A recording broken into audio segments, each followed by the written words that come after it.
T20 world cup లో మరో interesting పోరుకు ఈడెన్ గార్డెన్స్ వేదిక కానుంది. సెమీస్ బెర్త్ కోసం ఇవాళ సాయంత్రం భారత్ వెస్టిండీస్ మధ్య కీలక పోరు జరగనుంది. ఇవాళ గెలిచిన జట్టు నెట్ రన్ రేట్ తో పని లేకుండా సెమీస్ వెళ్లనుంది.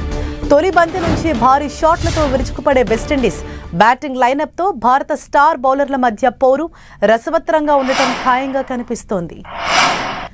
ఇవాళ కోల్కతా పిచ్ కూడా బ్యాటింగ్ కు అనుకూలంగా ఉండే ఛాన్స్ ఉందని తెలుస్తోంది. ఒకవైపు భారత బ్యాటర్లకు పని సులువైనప్పటికీ పేసర్లు స్పిన్నర్లకు మాత్రం కఠిన సవాల్ తప్పేలా లేదు.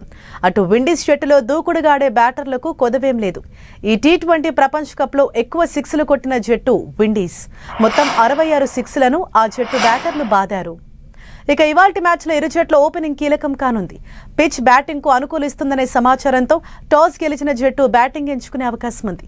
ప్రత్యర్థి ముందు భారీ టార్గెట్ నిర్దేశించాలని ఇరు జట్లు భావిస్తున్నాయి. పిచ్ బ్యాటింగ్ కు అనుకూలంగా ఉండే నేపథ్యంలో కెప్టెన్ సూర్యకుమార్ యాదవ్ తో పాటు అభిషేక్ శర్మ, సంజు శాంసన్, ఇషాన్ కిషన్, తిలక్ వర్మ, హార్దిక్ పాండ్యా, శివం దూబే నుంచి మెరుపు ఇన్నింగ్స్ రావాల్సి ఉంది. అయితే వెస్టిండీస్ పై ప్రపంచ కప్ టోర్నీలో భారత్దే ఆధిపత్యం కావటం మనకు సానుకూల అంశం.